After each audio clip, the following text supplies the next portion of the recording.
Et il a aussi un plan spécial pour détruire les enfants. Il va dire à un garçon, si tu n'exerces pas ton pénis va rétrécir. Va rétrécir. Voilà. Il va dire à la fille, si tu n'essayes pas un garçon, peut-être que la taille sera trop grande pour toi.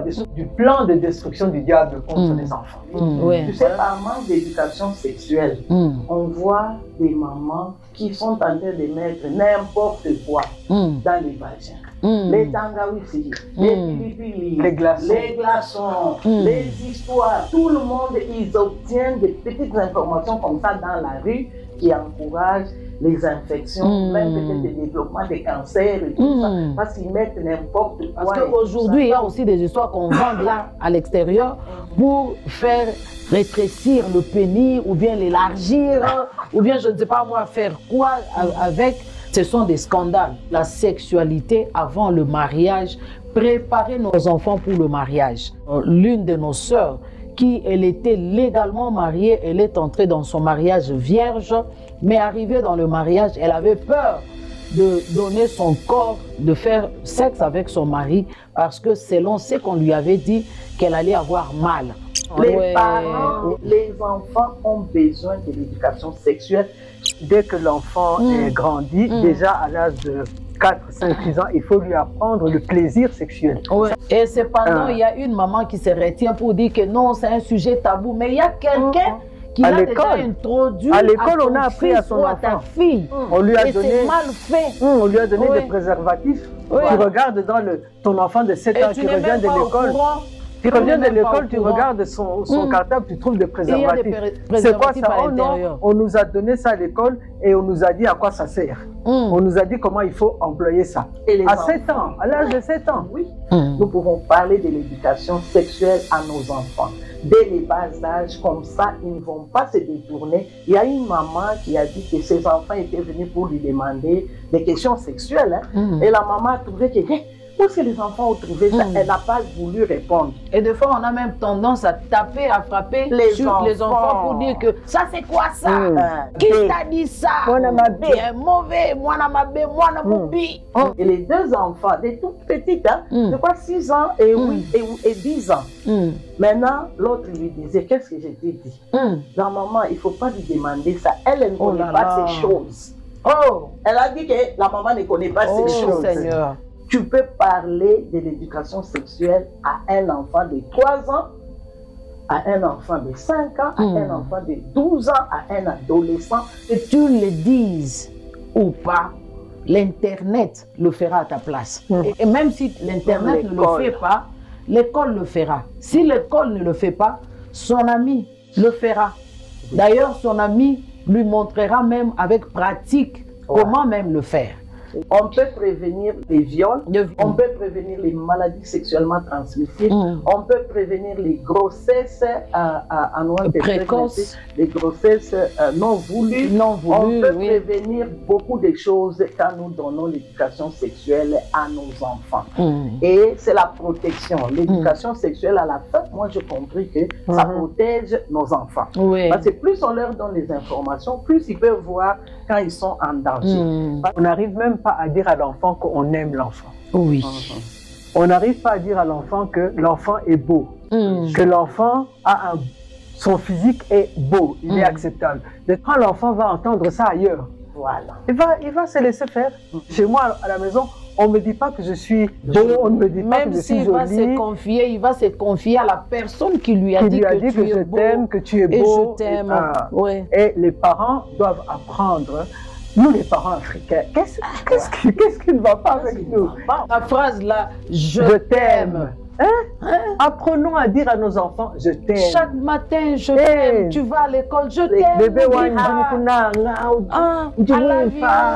Les mamans aiment seulement que le papa puisse leur dire que je t'aime. Elles ne sont pas à mesure de le dire aux enfants et même à son mari. Même à son mari. L'éducation sexuelle doit être adaptée à l'âge de l'enfant. Oui. C'est vrai, nous avons tous vécu ça. L'enfant, il a tendance à l'exhibitionnisme. Donc, il peut passer comme ça au milieu des gens, il enlève sa culotte, il montre ses fesses. Vous n'avez pas vu ça? Moi, j'ai vécu ça avec mes enfants. Ou bien, il sort de la toilette carrément, il tient sa culotte, il court là, tout nu, devant les gens. Donc, il veut qu'on voit. Oui. Moi, non, la mari de nuit de son père. Moi, la fille ici veut devenir la femme de nuit. J'ai commencé à taper la fille qui a 6 ans, qui s'attache à son père, qui est comme c'est mari de nuit. On amène des enfants dans les délivrances inutiles. On fait gêner les enfants tout simplement pour un stade de développement sexuel normal. Le petit garçon a posé à sa maman pour dire c'est parce que papa monte sur toi. Moi, à la place de la maman, je ne vais pas paniquer. Je vais demander à l'enfant comment tu sais ça. Il va me dire comment il sait. À partir de là, je vais construire et lui dire oui, quand les gens sont mariés, papa et maman, ils sont dans la chambre et papa peut monter sur maman. Toi aussi, quand tu seras marié, c'est un garçon. Mais il faut être marié. Tu vas aussi monter. Oui. Faut lui répondre. Éviter les promiscuités. Les promiscuités exposent les enfants à des choses qu'ils ne doivent pas faire.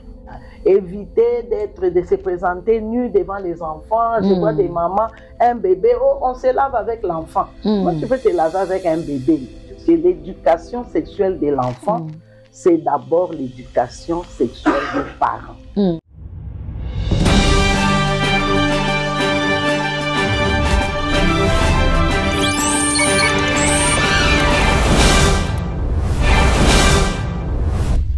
Bienvenue. Aujourd'hui sur ce plateau, je reçois les ministres des dieux de l'Union des ministres des dieux francophones du Sud. Quand je parle du Sud, nous sommes en Afrique, donc je vois l'Afrique dans son entier, je vois du côté du Sud tous les ministres des dieux francophones unis pour un objectif. Bien, je reçois le ministre des dieux, toujours dans ce même union, dans ces mêmes plateformes. Je reçois les servants de Dieu du département de femmes de l'Union des ministres de Dieu du Sud. Dans leur sujet, un bon sujet, un sujet qui va beaucoup changer dans votre vie, dans votre famille, dans votre couple, dans votre environnement. Nous allons parler de l'éducation sexuelle chez les enfants. Restons branchés et nous allons en savoir plus. Comme promis, nous sommes là, nous sommes vraiment bénis, très bénis ce matin, avec les ministres de Dieu, de l'Union des ministres de Dieu francophones du Sud. Elles sont là, toutes jolies. Bonjour, servantes de Dieu. Bonjour, bonjour. Bonjour. Elles vont se présenter elles-mêmes, au lieu que je ne puisse leur présenter, puisque à ma gauche, je suis là avec notre maman Manou, notre bishop, et à mon extrême gauche, je suis là avec la maman pasteur Annie, maman bishop. Elles vont elles-mêmes s'introduire, se présenter à vous. Ce matin, nous allons parler de la sexualité, l'éducation sexuelle chez les enfants. Ça peut paraître un peu bizarre, l'éducation sexuelle chez les enfants, oui. Il vaut mieux que nous puissions en parler nous-mêmes à nos enfants, au lieu d'en parler quand c'est déjà tard, quand il y a déjà des scandales. Puisque si toi tu ne le fais pas, ton voisin le fera. Si tu ne le fais pas, l'école le fera à ta place. Et ça ne sera pas intéressant. Bienvenue, ministre de Dieu. Merci beaucoup. Oui, maman Manu. Comment on doit t'appeler? On doit dire vous, on doit dire tu. On fait quoi? Tutoyez-moi, c'est votre Tansia. Ok. Oui, maman Tansia, merci beaucoup. C'est vraiment une joie et un honneur de venir encore sur ce plateau, surtout que ce n'est pas la première fois. Oui, c'est pas la première fois. Donc, je ne suis pas étrangère à ce genre de manifestation. Je suis donc docteur Emmanuel Kabamba Mouteba. On m'appelle maman Manu. Et je suis la présidente du département des femmes à l'Union des ministres de Dieu francophones du Sud. Alors, c'est la personne qu'il faut à la place qu'il faut. Je vais parler un peu de l'Union, mais avant cela, je crois que je vais laisser Dr Annie se présenter au docteur aussi. Annie. Elle est docteur, elle est pasteur, elle est businesswoman, elle est épouse, elle est maman, elle est tout. On est les mêmes dans beaucoup de choses. Hein? Ouais. Docteur, pasteur, mais moi je ne suis pas businesswoman. Hein? Ouais. Un peu, hein? Un peu par la foi. Par la foi. Mais je suis épouse aussi, et maman, et grand-mère. Toi, tu n'es pas encore grand-mère. Hein? Une grand-mère à devenir. À devenir, voilà. Je suis le docteur Anisson, moi je suis médecin, comme ils disent, le Seigneur nous a fait grâce de porter un peu plusieurs chapeaux. Et je suis médecin, je suis dans les affaires, je suis maman pasteur et je suis pasteur. Et je suis membre aussi de l'Union des ministres francophones du Sud dans le département des femmes, là où nous servons ensemble avec notre maman Emmanuel Mouteba, le bishop Emmanuel Mouteba, et le médecin.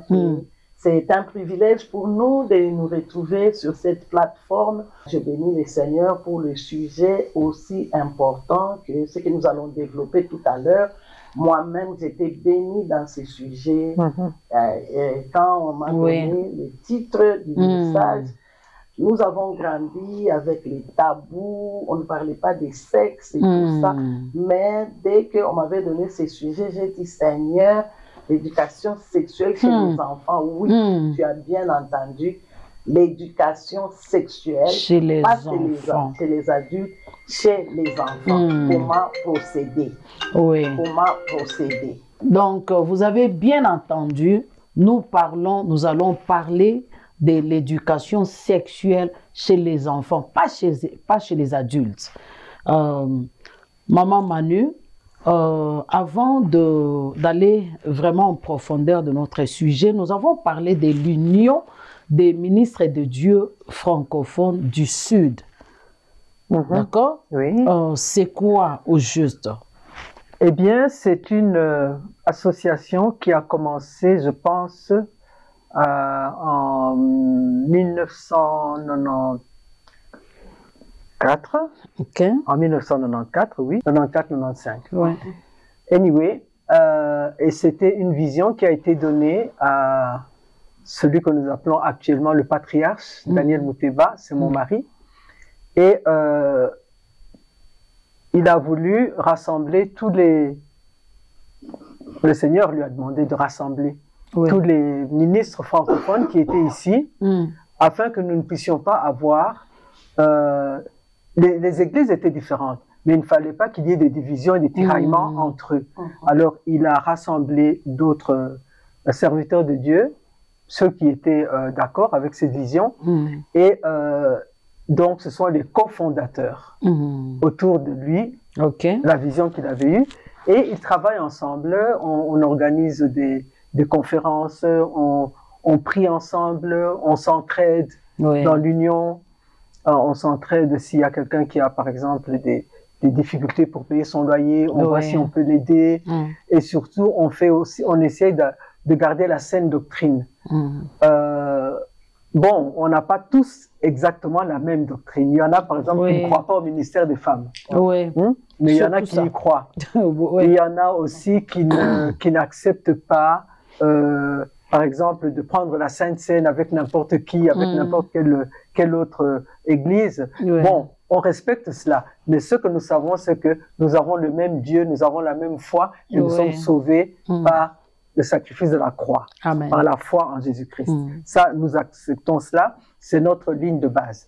Alors, dans cette union, qui est aujourd'hui présidée par le révérend évêque Mike Luambois, il y a un département des femmes, et j'ai l'honneur de présider ce département. Alors, je vais donner un peu la vision. D'ailleurs, Dr Annie, elle est membre du comité de conseil. Voilà, elle sait. Donc, dans ce département, nous avons un comité exécutif et maman Hortense fait partie de ce comité. Elle est la secrétaire adjointe, si je ne m'abuse, et maman Annie est dans le comité conseil. Alors, notre objectif, c'est de voir des familles stables, des familles qui évoluent dans la crainte de Dieu, de bâtir des couples stables et d'avoir des enfants qui craignent Dieu. Ça, c'est vraiment notre grand objectif. Alors, qu'est-ce que nous faisons? Nous travaillons pour augmenter les capacités des femmes dans la connaissance, dans la mise en pratique. Parfois, on leur donne même comment dirais-je, on fait des conférences sur le business, comment commencer le business, comment se développer. D'ailleurs, maman Annie a participé à ça. Il y a 2 ans, je crois, on avait fait quelque chose comme ça. Comment se développer dans le business. Enfin, tous les domaines qui touchent à la vie, on essaye d'augmenter les capacités des femmes dans ce domaine-là. Et je pense que nous avons quand même de bons résultats parce que nous voyons sur tout ce parcours que nous avons fait, nous avons vu que la qualité des problèmes qu'elles apportent, le genre de problèmes qu'elles vivent maintenant, face à ces problèmes, elles arrivent à trouver elles-mêmes des solutions. Alors que dans le temps, c'était pleurnicher tout le temps, ça va pas ici, ça avec mon mari, mes enfants et tout ça. C'était des pleurnichardes. Mais avec tous les enseignements qu'on a donnés, je ne sais pas ce que tu penses, mais je crois qu'elles ont beaucoup mûri. Je pense que les femmes ont été équipées et beaucoup de gens, comme la Bible le dit, mon peuple périt par manque de connaissances parce que les femmes ont été équipées sur cette plateforme, surtout dans les départements des femmes, elles ont été équipées et ça fait que maintenant elles peuvent se prendre en charge et les problèmes qu'elles amènent sont des problèmes un peu plus matures, des petits problèmes de l'immaturité. Je pense qu'elles ont été équipées. Et puis surtout, il y a une plateforme. Nous sommes sur Facebook, il y a un groupe WhatsApp, là où les servants de Dieu sont invités à pouvoir joindre. Il y a des coordonnées que vous voyez là. Vous appelez, vous allez parler à notre maman, vous allez parler à l'apôtre Esther qui est la première vice-présidente et tant d'autres servantes de Dieu.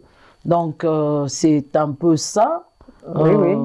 Et jusque-là. Au début, on s'était seulement occupé des femmes. Seulement de femmes. Alors il y a 2 ans, le Seigneur a étendu la vision. Nous avons maintenant commencé à nous occuper des jeunes. Donc maintenant, à l'Union, on a le département des femmes et le département des jeunes. Bravo Jésus. Où nous abordons les problèmes avec les jeunes. Et ils en ont. Hein. Oh là là. Et ils en ont.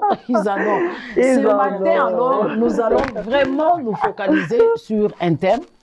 C'est un thème qui, je dirais, si on n'en parle pas aujourd'hui, attendons-nous à des dégâts demain. Absolument. Déjà, il y a des dégâts, mais pour vous, le Seigneur a choisi d'épargner quand, après avoir écouté ceci, le Seigneur Dieu vous fera grâce, vous serez épargnés, et vous et vos enfants.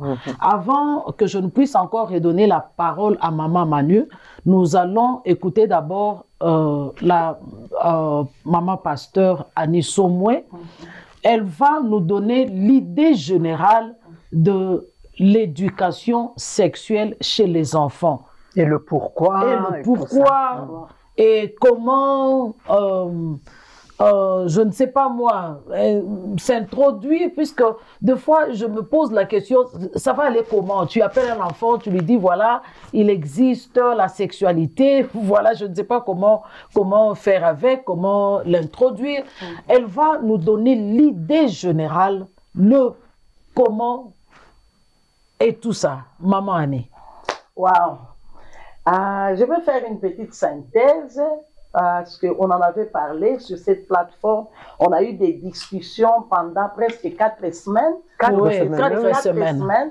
Et pour les 30 minutes ou bien les 20 minutes où vous allez écouter ça, nous sommes en train de faire presque les synthèses de ce qui a été déjà dit. On a parlé ça sur 4 semaines sur la plateforme de l'Union des départements des femmes. L'éducation sexuelle des enfants. Comme je disais auparavant, quand on m'a donné ces sujets, j'étais la première personne qui devait introduire à ça et je me disais, j'étais mal à l'aise. À vrai dire, j'étais mal à l'aise. Peut-être toi qui me suis aussi, tu es mal à l'aise.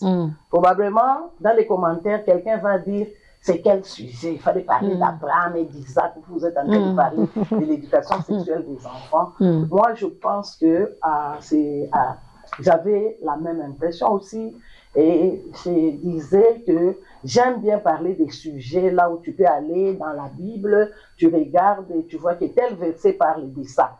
Mais quand on me dit éducation sexuelle des enfants, je me dis, hey, c'est quel enfant qui a été éduqué sexuellement? Je ne vois pas. Il n'y en a pas dans la Bible. Même dans la Bible, il n'y en a pas. Oui, ça se fait. Bon, je fais confiance. Maman Emmanuel, c'est une servante de Dieu qui craint Dieu, qui écoute Dieu, qui a une bonne relation, une bonne intimité avec Dieu. Si elle parle de ça, et elle m'a demandé de parler de ça avec maman Esther, c'est qu'elles ont expliqué ça du Saint-Esprit. Ouais. Je pense que toi qui m'écoutes aussi, le Seigneur aimerait que tu puisses suivre ça. Non pas seulement pour tes enfants, même pour les enfants qui sont soit à l'église, soit dans ton environnement, dans nos communautés. Nous devons éduquer nos enfants du point de vue sexuel. Oui, c'est un sujet tabou. Pour la plupart des Africains, on n'en parle pas. Nous-mêmes ici, nos parents ne nous ont pas parlé d'éducation sexuelle. C'était les tabous. Là où peut-être on pouvait avoir un peu d'éducation sexuelle, c'était quand tu avais des règles. On va te dire, fais attention, maintenant tu as grandi. Si un garçon te touche, tu vas avoir la grossesse. Et ça me fait toujours rire, où il y avait une fille qui est venue après que sa maman lui avait dit, si un garçon te touche, tu vas devenir enceinte. Si tu joues avec les garçons. Il disait, si les garçons te touchent. Alors les toucher là, cette fille, maman Manou, elle était là, elle a dit, et on lui disait ça en swahili. Tu vois, une maman de Lubumbashi. Mutoto bamba kaputula. Mwanaume ashikubambe. Ça signifie que tu dois tenir fortement ton sous-vêtement, qu'un garçon ne puisse pas te toucher, sinon tu vas tomber enceinte. Et la pauvre jeune fille a commencé à se promener. Dès qu'elle voit un garçon, elle tient son sous-vêtement. Et un jour, un garçon l'a touchée, elle a fui, elle est partie chez sa maman pour aller dire, maman, je suis tombée enceinte, mais la patamimba, Dieu, c'est quoi? Et elle dit qu'il y a un garçon qui m'a touché. Il t'a touché où? Sur l'épaule. Tu vois, c'est juste pour dire que c'était tellement un sujet tabou que même quand on en parle, on n'était pas en train de parler de ça avec clarté. Même les enfants, il y a beaucoup d'enfants qui n'ont pas pris ça bien. Ils n'ont pas pris ça bien parce que les mamans elles avaient, c'est quoi, elle ne voulait pas en parler. Elle-même n'avait pas été formée. Elle n'avait pas été formée. Et surtout qu'on donne que ce qu'on a. On ne donne que ce qu'on a. Alors, quand on m'a parlé de ça, bon, j'ai fait confiance aux personnes qui m'ont demandé de présenter. Dans ma préparation, c'est là où j'ai fait quand même quelques recherches et j'ai trouvé beaucoup de choses. Je suis tombée sur beaucoup de vidéos. Je me suis rendu tout d'un coup compte que cette éducation sexuelle doit commencer le plus tôt possible. Dès aujourd'hui dans vos maisons. Oui. Dès aujourd'hui. Même quand les enfants ont 3 ans. Donc, il faut déjà commencer le plus tôt possible. Parce que si nous, on n'en parle pas, les autres vont en parler. Si on ne prend pas soin de nos enfants, les autres vont prendre soin de nos enfants. Proverbe 22:6 nous dit d'éduquer nos enfants selon les voies de Dieu. Et quand ils vont grandir, ils ne vont pas s'en détourner. Amen. Oui. Amen. Et nous devons les éduquer. Ce n'est pas seulement dans la Bible et à l'école, même sexuellement, on doit les éduquer. Parce que si nous, on n'en parle pas, les autres vont en parler. Et il y a toujours un avantage du premier intervenant. Quand toi, tu parles la première dans la vie ou sur un sujet, la deuxième personne, quand il parle de ça, on va commencer à comparer. On va commencer à comparer ce que tu as dit par rapport à ce que l'autre, la deuxième personne parle. Et le plus tôt que nous en parlons avec clarté à nos enfants, le mieux. Pour moi, j'avais même dit que je vais commencer une campagne d'éducation sexuelle avec les personnes qui sont dans les Sunday School, les moniteurs de l'école des dimanches, avec les enseignants et tout ça. Et parce que les parents et tout ça, les enfants ont besoin de l'éducation sexuelle, surtout maintenant. Même à l'école, on leur dit, tu dois choisir si tu es un garçon ou bien tu es une fille. Avec les réseaux sociaux aujourd'hui, avec l'Internet, avec Google. Et avec le programme de l'OMS. Oui, avec le programme de l'OMS. Dès que l'enfant est grandi, déjà à l'âge de 4, 5, 6 ans, il faut lui apprendre le plaisir sexuel. Ça s'enseigne à l'école, ça s'appelle Comprehensive Education, donc une éducation globale. Et cependant, il y a une maman qui se retient pour dire que non, c'est un sujet tabou, mais il y a quelqu'un qui l'a déjà introduit à l'école, on a appris à son enfant, à ta fille. On lui a donné, c'est mal fait. On lui a donné des préservatifs. Tu regardes dans ton enfant de 7 ans qui revient de l'école. Tu reviens de l'école, tu regardes son cartable, tu trouves des préservatifs. C'est quoi ça? Oh non, on nous a donné ça à l'école et on nous a dit à quoi ça sert. On nous a dit comment il faut employer ça. Et à 7 ans, à l'âge de 7 ans. Oui. Imaginez-vous, oui, Mamani. Oui, alors il est grand temps, les mamans, les servantes de Dieu, les moniteurs de l'école des dimanches, il est grand temps que nous puissions parler sexuellement. Nous pouvons parler de l'éducation sexuelle à nos enfants. Dès les bas âges, comme ça, ils ne vont pas se détourner de ce que nous les avons dit. Et j'ai parlé, à la fin, j'étais moi qui pensais que c'était un sujet tabou, j'étais mal à l'aise. Quand on en a parlé sur l'Union, j'en ai parlé aussi sur le groupe de mamans que je dirige et on a discuté de ça pendant aussi plusieurs semaines. Il y a une maman qui a dit que ses enfants étaient venus pour lui demander des questions sexuelles et la maman a trouvé que...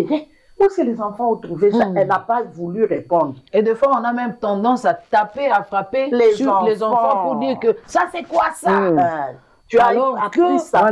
Qui t'a dit ça? Tu es mauvais. Moi, Moubi.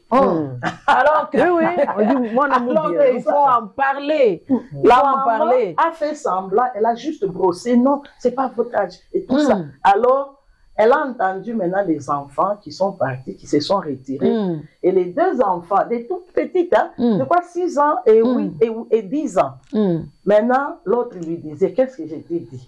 La maman, il ne faut pas lui demander ça. Elle ne connaît pas ces choses.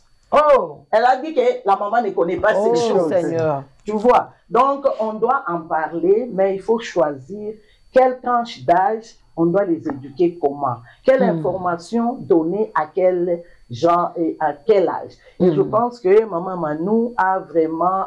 Elle avait donné plus de détails à ce sujet. Plus de détails pour savoir quelle tranche d'âge on doit dire quoi. L'éducation sexuelle selon plusieurs tranches d'âge. Et maintenant, avec l'Internet, avec des petites vidéos, tu peux parler de l'éducation sexuelle à un enfant de 3 ans, à un enfant de 5 ans, à un enfant de 12 ans, à un adolescent. Il y a des informations qu'il faut donner à différentes tranches d'âge. Donc, que vous le vouliez ou pas, que tu le dises ou pas, l'Internet le fera à ta place. Et de quelle manière?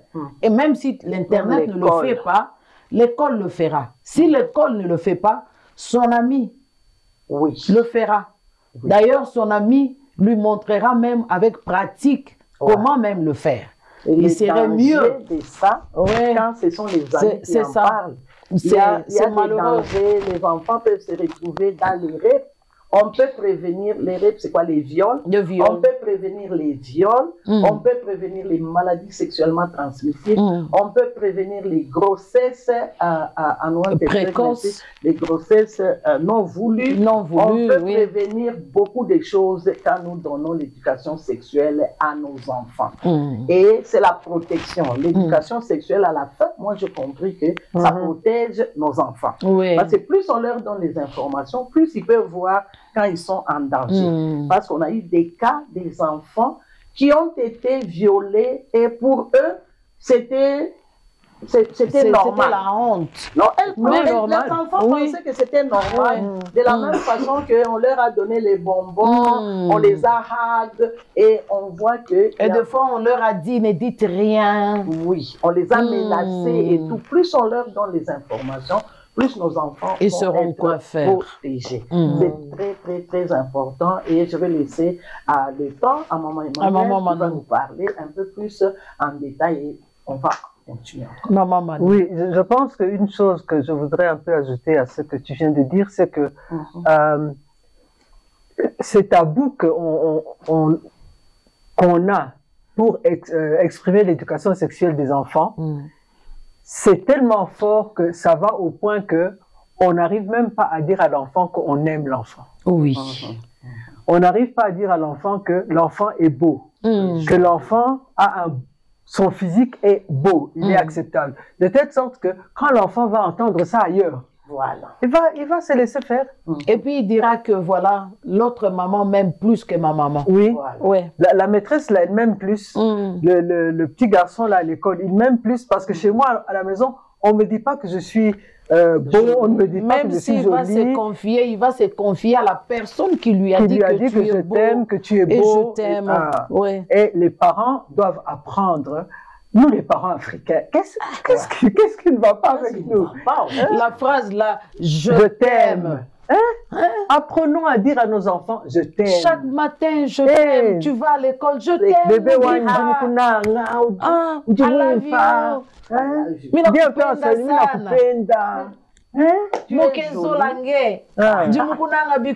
il faut dire ça aux enfants, ça leur fait plaisir. Oui, ça fait du bien. Et puis Dieu nous dit qu'il nous aime. Mais vous savez, maman, les mamans aiment seulement que le papa puisse leur dire que je t'aime. Mais elles ne sont pas à mesure de le dire aux enfants et même à son mari. Même à son mari. Ça devient un problème. On en parlait un jour. Ça c'est encore un autre sujet. Oui, ça c'est encore un autre sujet. Donc, comme maman Annie a dit, l'éducation sexuelle doit être adaptée à l'âge de l'enfant. Oui. Voilà. Le sexe de l'enfant, la sexualité de l'enfant est déterminée dès la conception. Donc, quand cet œuf-là est fécondé, la façon dont les chromosomes se croisent et tout ça, et que l'enfant se forme dans le sein de sa mère, que Dieu forme l'enfant, parce que la Bible dit que c'est Dieu qui tisse l'enfant dans le sein de sa mère, le sexe est déjà déterminé. Donc, quand l'enfant naît, c'est un être sexué.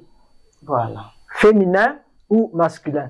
Et même, la sexualité s'exprime même dans le comportement habituel, journalier dans la famille. Oui. On sait que papa, il est un homme. Les enfants savent que maman, c'est une femme. Et il y a des choses que papa fait qu'on trouve normales, parce que c'est un homme, et des choses que maman fait. Par exemple, on trouve normal que maman se maquille. Le jour où papa va se maquiller, ah, papa, qu'est-ce que tu as fait? Tu vois? Le jour où papa va avoir des dreadlocks, dans les pays où on ne porte pas des dreadlocks, ici, parce qu'ici en Afrique du Sud, les hommes tressent aussi les cheveux, mais mettons, vous allez à Kabea Kamwanga là-bas, Kabea Kamwanga c'est au Kassai, et vous voyez un homme avec des cheveux tressés, les hommes vous disent, ah, mais c'est quoi ça? Donc on sait qu'il y a des choses qu'une femme fait et qu'un homme fait. Donc la sexualité, c'est une expression normale dans la vie normale. Et maintenant que nous avons évolué dans ces choses, nous savons que l'éducation sexuelle, ça doit être aussi simple qu'apprendre à un enfant à manger proprement, apprendre à un enfant à parler correctement, apprendre à un enfant à être poli, à faire son lit, à être propre. Cette éducation-là doit entrer dans l'éducation normale. Maintenant, venons-en au stade. Donc, il y a de la naissance à la puberté. La puberté, c'est quand l'enfant devient pubère, quand la fille a ses règles, quand le garçon, la voix commence à muer, qui commence à parler comme ça. Bonjour, maman. Bonjour, oui. Les poils commencent à sortir du corps et tout ça à certains endroits. Je ne vais pas entrer dans les détails, ce n'est pas le sujet d'aujourd'hui. Mais, donc, je vais parler de la naissance à la puberté. Alors, à partir de l'âge de 18 mois à 3 ans, qu'est-ce qu'on constate? On voit que l'enfant commence à éprouver, manifester une curiosité pour les organes sexuels. Il prend plaisir à toucher ses organes sexuels et même à aller toucher ceux des autres. Déjà à 18 mois. 18 mois, oui. Alors, et nous les pentecôtistes, qu'est-ce que les parents font? On dit, cet enfant est en train de toucher. C'est diabolique. C'est diabolique. On risque même de chasser les démons. On chasse les démons, maman. On dit, mais cet enfant, c'est un sorcier. Comment il fait des choses comme ça? Alors que c'est tout à fait naturel, c'est tout à fait normal. Alors, quand maman, soulignez cela, c'est naturel. C'est naturel. Quand tu vois, d'ailleurs, c'est une bonne chose. Ton petit enfant là, en train de toucher ses parties sexuelles. Il ne faut pas lui taper dessus. Oui, Wanamoubi. Laisse ça. Non, il faut. Alors que c'est sur son corps. C'est naturel. Il faut le distraire avec quelque chose d'autre qui lui fait plaisir. Parce qu'il éprouve du plaisir à toucher ses organes sexuels. Mais c'est pour lui apprendre que le plaisir n'est pas seulement dans le toucher des organes. Oui, c'est ça. Mais il ne faut pas taper dessus. Parce que ça va devenir un tabou, il va commencer à faire ça en cachette. Il ne faut pas le taper. Il faut le distraire avec un jouet ou quelque chose où il voit qu'il a aussi du plaisir à jouer avec ça.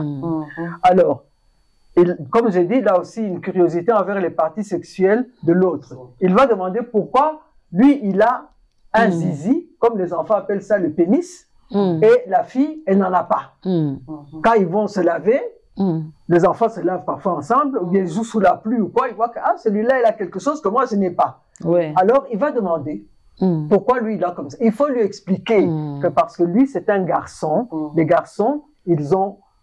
Je vais parler plus tard de comment on doit appeler les organes sexuels, mais je peux déjà le dire maintenant. Il ne faut pas utiliser de mots cachés. Un pénis, c'est un pénis.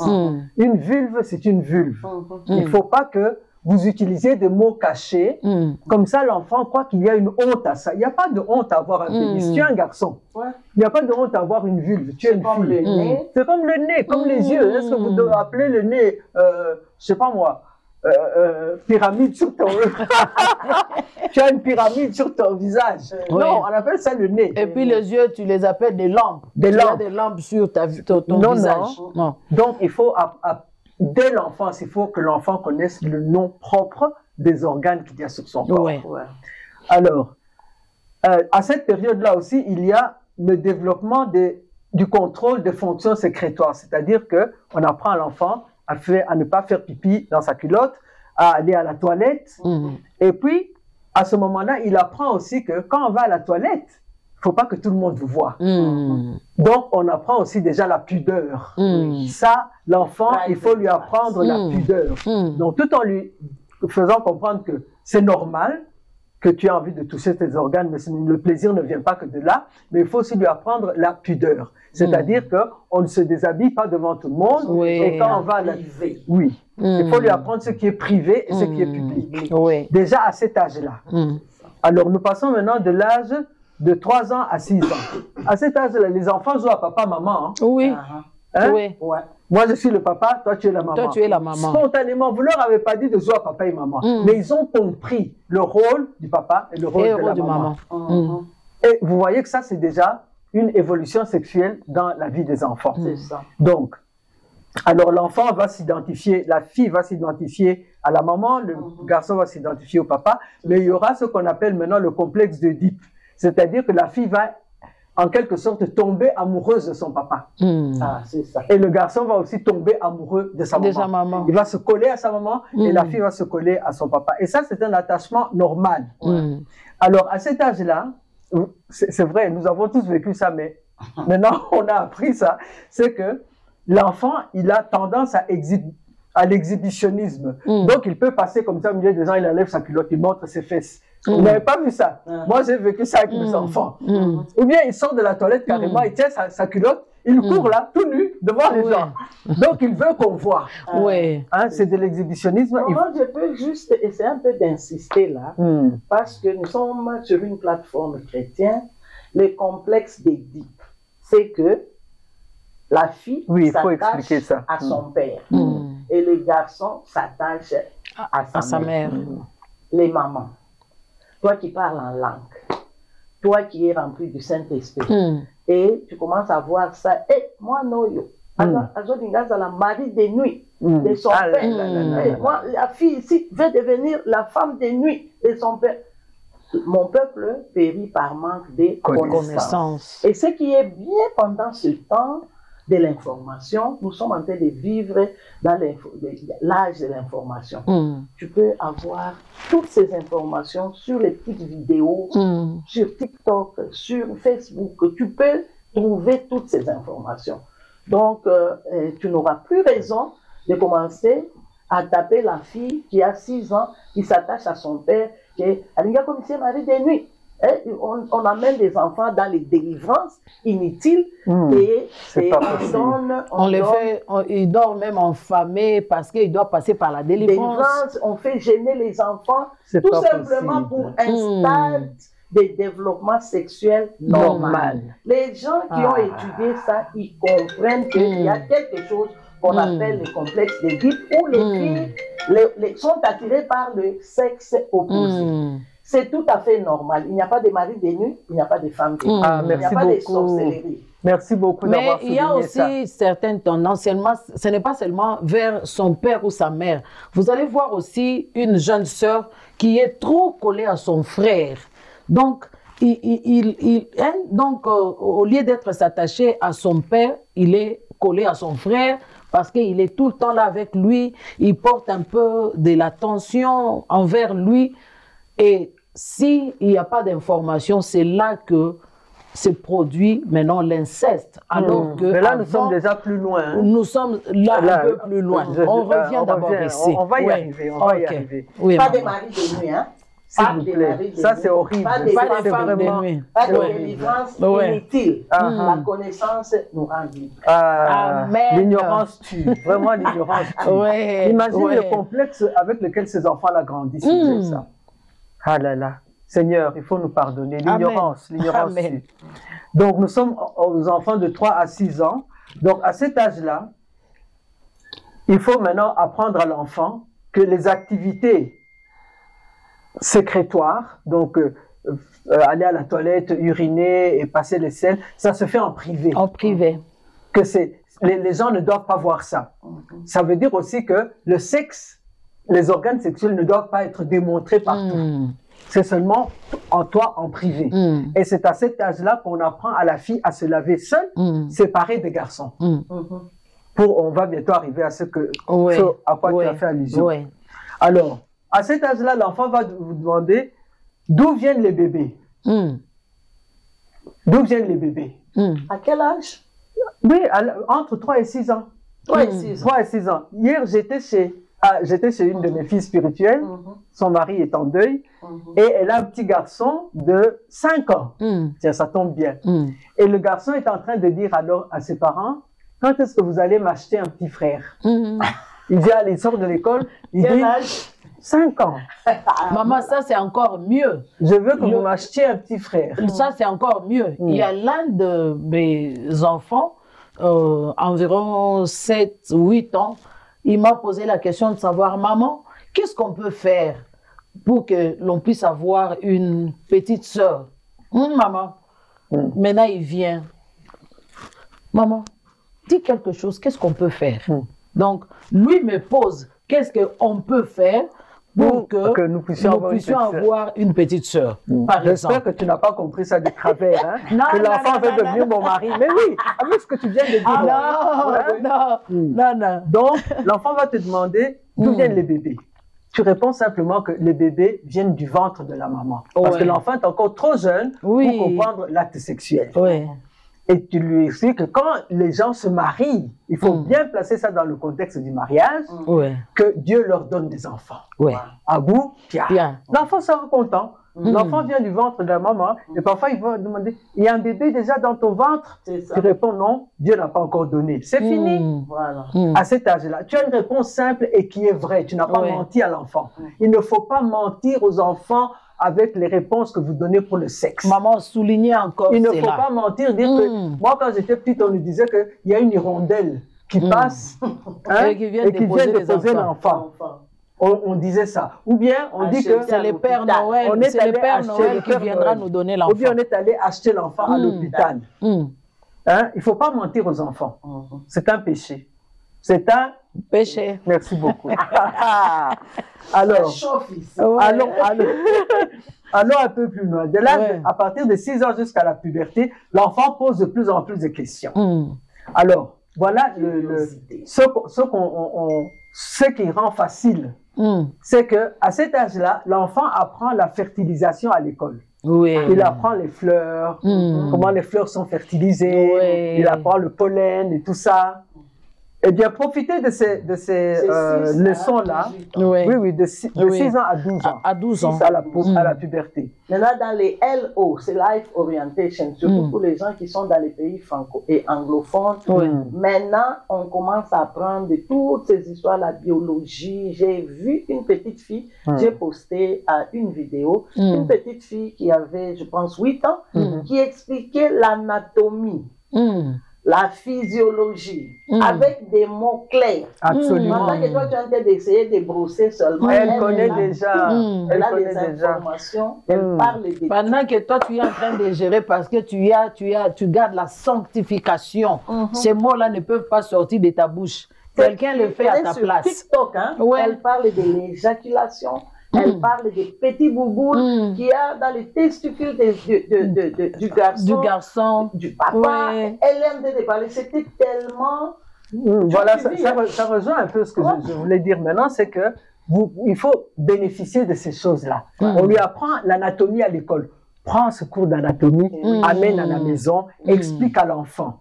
Une fille s'est formée comme ça. Elle a tels organes. Quand tu vas grandir, tu vas voir, tu vas devenir adolescente, les seins vont sortir. Les seins servent à quoi? Il faut dire à l'enfant. Clairement. Les seins, ça sert à quoi? Tu vas avoir ton utérus maintenant, va grossir aussi. Et il y aura les règles qui vont sortir. Expliquer les règles, c'est quoi? Ça sert à quoi? Il faut dire que c'est quelque chose de noble, que c'est quelque chose qui montre que ton organisme fonctionne bien et que tu seras capable d'avoir des enfants. Il ne faut pas avoir honte. Et c'est à ce moment-là qu'il faut placer tout cela, il faut discuter tout cela dans le cadre du plan de Dieu pour la famille. Expliquer ce que c'est que l'amour, l'amour dans un couple. Amener l'enfant à ce stade-là, l'amour dans un couple. Et le mariage. Les sexes, c'est dans le mariage. C'est Dieu qui a ordonné cela. Oui, il n'y a pas de dans le mariage. C'est quelque chose de sain. En Genèse, on a fait parler de la sexualité. Multipliez-vous, remplissez la terre. Absolument. Et nous devons expliquer ça très clairement à nos enfants. Et c'est quelque chose de saint. Saint, S-A-I-N-T, c'est-à-dire sanctifié. C'est mis à part par Dieu pour le mariage. Il faut parler des enfants. Quand vous avez le mariage, une des productions du mariage, ça peut être les enfants si Dieu vous les donne. Il faut parler de planifier la vie. Avant d'arriver au mariage, on fait quoi? On grandit, on va à l'école, on planifie sa vie, on a un but. Préparer l'enfant à avoir un but dans la vie. Ne pas se focaliser uniquement sur le sexe, mais l'éducation globale. Avoir un but dans la vie. Trouver du travail. Les responsabilités et les droits. Actuellement, on parle beaucoup aux enfants de leurs droits. Le droit de l'enfant, le droit de la femme, le droit de ceci. Mais il faut appuyer sur les responsabilités de l'enfant. Chaque acte que tu poses a des conséquences. Il faut que les enfants comprennent ça. Même les sexes non autorisés a des conséquences. Alors maintenant, nous arrivons à l'adolescence. Maintenant, à l'adolescence, là, il ne faut rien cacher. Il faut tout expliquer à la petite fille qui devient adolescente. Là, de quel âge? À partir de 12 ans. À partir de 12 ans quand la fille est pubère. Quand la fille est pubère, à ce moment-là, il faut leur expliquer, toujours avec cette anatomie, en parlant, en utilisant les mots qu'il faut. Il faut que la fille sache qu'elle a un hymen. Elle a un hymen. Il faut parler du rôle. C'est quoi l'hymen, en fait? L'hymen, c'est un voile. Oui, il faut poser la question. L'hymen, c'est un voile semi-membraneux. Donc, il est à la fois souple et à la fois un peu dur, qui ferme le vagin en partie, pas totalement. De telle sorte que quand l'enfant a ses règles, les règles sortent par la partie qui n'est pas couverte. Mais il arrive que, et quand maintenant il y a un objet dur qui passe par là, par exemple un bic, ou un morceau de bois, parfois les enfants font ça, un morceau de bois, ou un pénis en érection, ça va déchirer l'hymen. Donc l'hymen, c'est un signe de virginité. Oui, je vais y arriver. L'hymen, donc, peut se déchirer et il y a un peu de sang qui sort. C'est pour ça qu'il y a des coutumes où quand les gens se marient, on demande qu'on montre le drap pour voir qu'il y a du sang dessus. Mais tous les hymens ne se déchirent pas. Voilà. Il y a des hymens très élastiques qui, on pousse dessus, ils se mettent sur le côté. C'est un tissu élastique. Donc ça s'étire, ça se met sur le côté et ça laisse passer l'objet dur. Il n'y aura pas de saignement. Il y a des femmes qui ont été traitées de non vierges alors qu'elles ont un hymen élastique, alors qu'elles étaient vierges. Elles n'avaient jamais eu de rapport sexuel. Voilà. Donc, c'est ça que je dis. Chez la fille, au moins, il y a un signe de virginité. Malheureusement, le garçon, il n'y a pas de signe de virginité chez les garçons. Il n'y a pas de signe de virginité. Donc, il y a de ces femmes-là qui ont été traitées de non-vierges alors qu'elles étaient vierges. Oh Seigneur. Parce que le Seigneur nous aide. Elles avaient une membrane qui était très élastique. Alors, là, parlons de la virginité. On puisse parler un tout petit peu de ça. Parce que nous sommes dans l'éducation sexuelle. L'hymen, c'est un membrane qui couvre le vagin partiellement et qui est un signe de la virginité. Mais il y a plusieurs sortes d'hymen. Quand il y a une pénétration, ça fait qu'on peut avoir, et cet hymen peut se déchirer. Mais ça peut aussi ne pas se déchirer si c'est un hymen qui est élastique. Oui.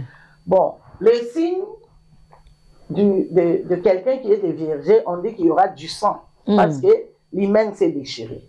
Mais l'hymen peut aussi ne pas se déchirer parce que ça va juste aller de côté, s'effacer. Le sang, dans nos coutumes, parce qu'on va parler aussi des coutumes après. Il y a d'autres coutumes où on amène les draps, maintenant on montre aux gens. Oh non. Et puis si on vient maintenant, on vous amène les draps, il n'y a pas du sang. Ça devient un problème. Ça devient un problème, selon la coutume. Amener un garçon. Là, on ne va pas donner la chèvre aux mamans.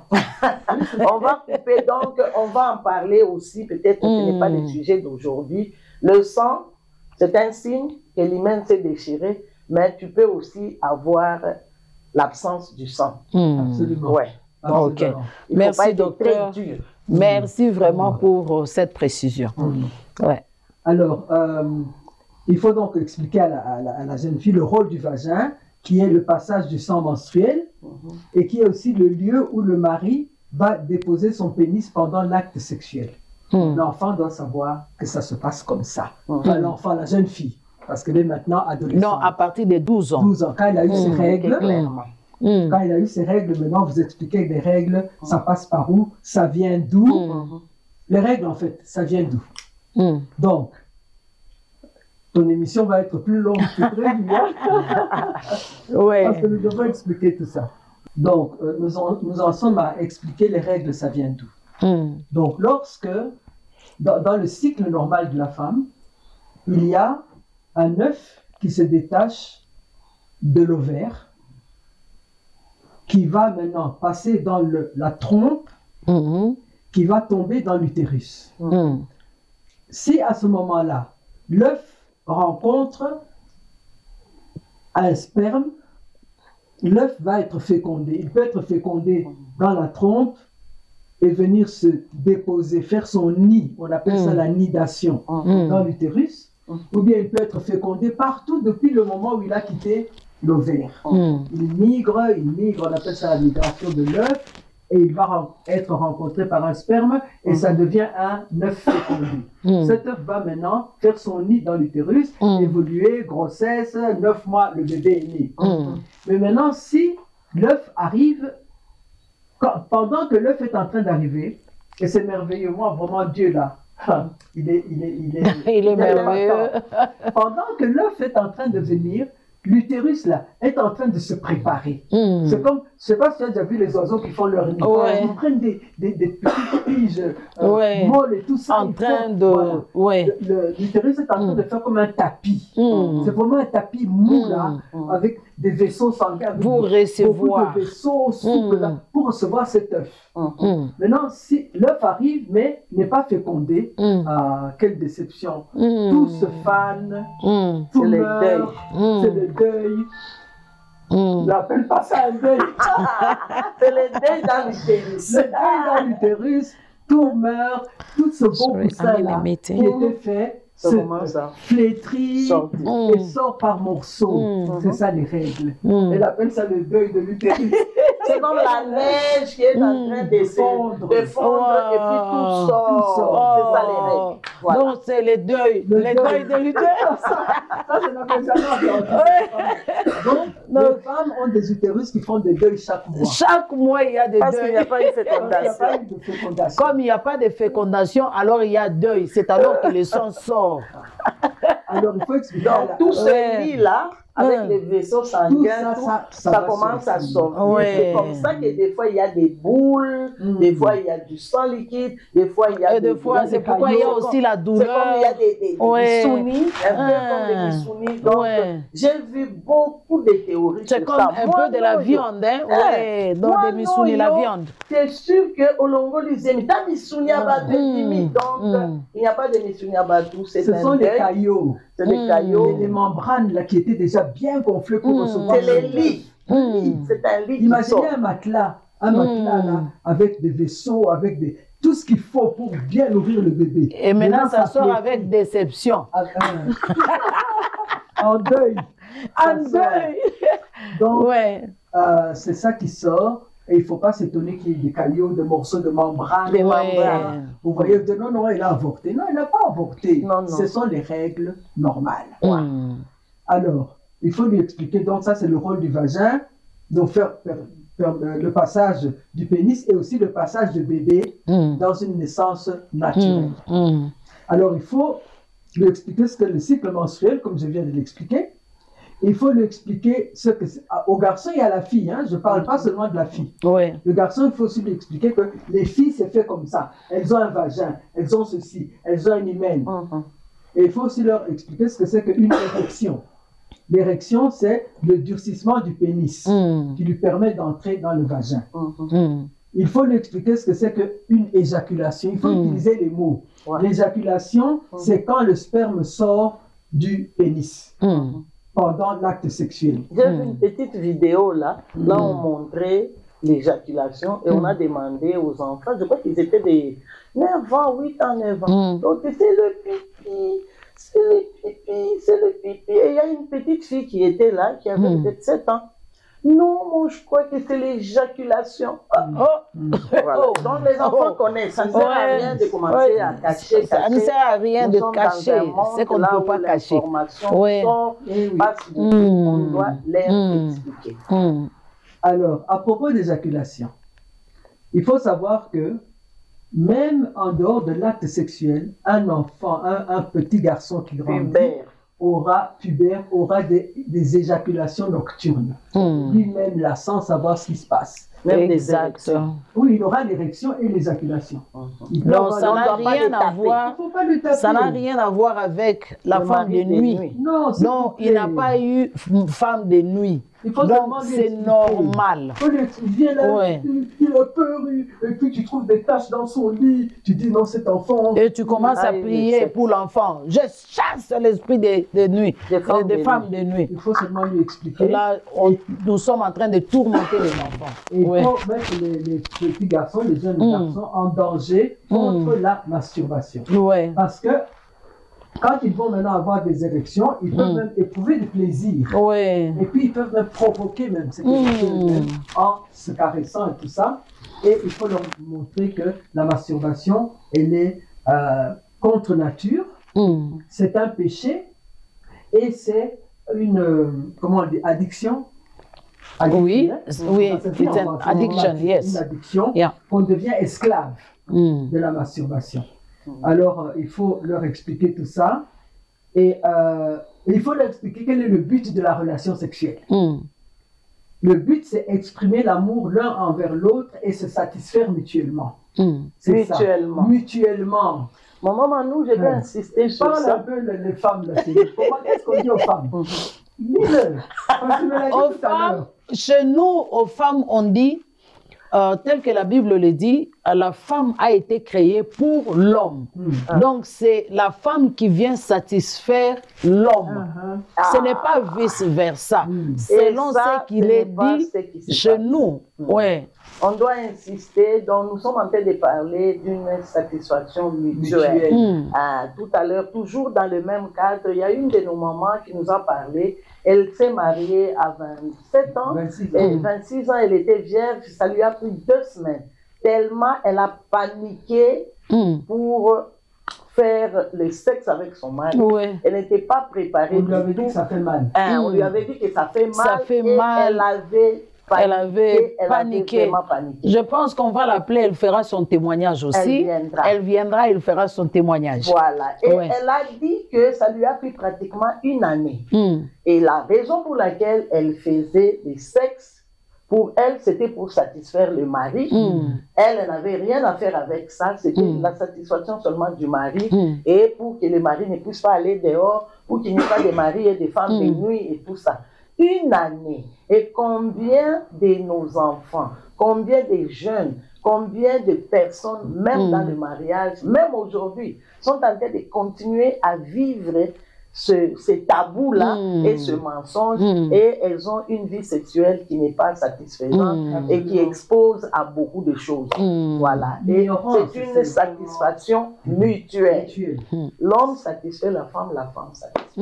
Et alors, on explique aussi donc que le but de la relation sexuelle, c'est l'amour, le plaisir mutuel, et c'est aussi un moyen de reproduire la race. Voilà, multiplication. Il faut bien expliquer cela. Là, vous êtes en train de faire part d'ailleurs donc de ces plans de Dieu. Dieu qui dit allez multiplier la terre. Donc, tu fais partie de ces plans-là. Alors, quand vous parlez de la multiplication de la race et de relations sexuelles, il faut expliquer donc à notre adolescent sa responsabilité donnée par Dieu. Ce n'est pas seulement du plaisir, c'est une responsabilité.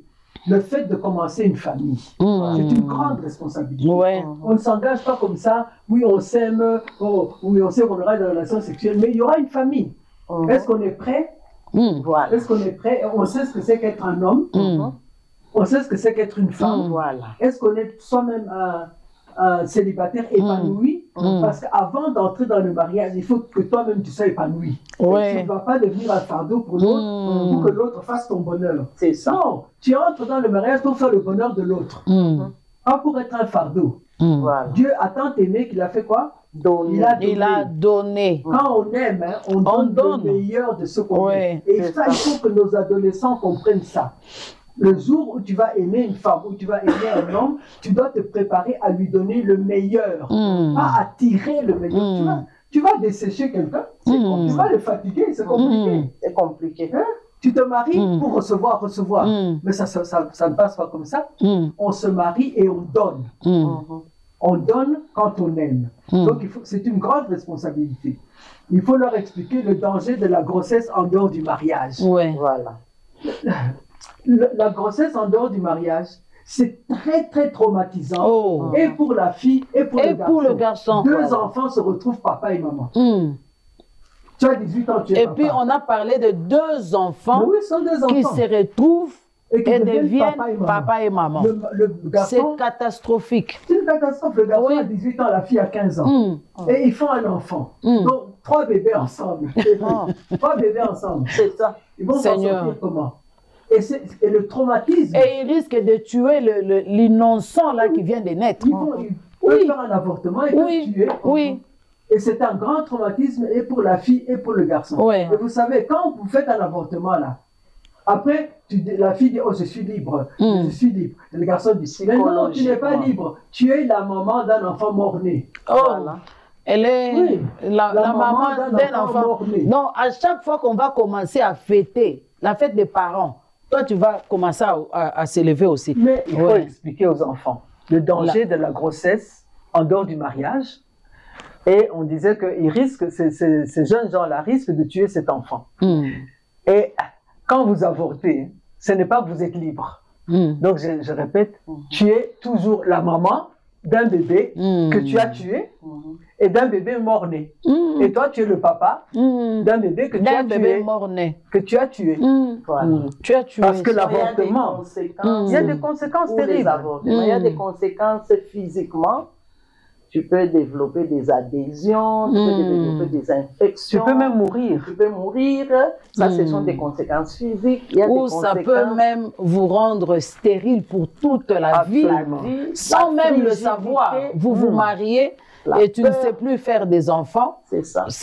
Vous ne savez même pas que quelque part là, il y a eu je ne sais pas moi quoi. Psychologiques. Oui. Psychologique, c'est la portion, ce sont vraiment des conséquences qui peuvent vous poursuivre pendant longtemps. Moi, je commence toujours à te demander, cet enfant, je ne sais pas ce qu'il pouvait devenir, peut-être, et le diable en profite aussi pour amener des culpabilités et tout ça. Et je pense qu'on doit tout faire pour donner, éduquer l'adolescent de responsabilité. Le sexe, ce n'est pas seulement pour le plaisir, ça vient aussi avec des responsabilités. Tu peux avoir des maladies sexuellement transmissibles, tu peux avoir le sida, tu peux avoir beaucoup de problèmes. Et même dans le mariage, au cas où, par exemple, tu as rencontré un homme qui était XL, par exemple, Et le jour où tu te maries, tu vas rencontrer un homme qui est de taille S.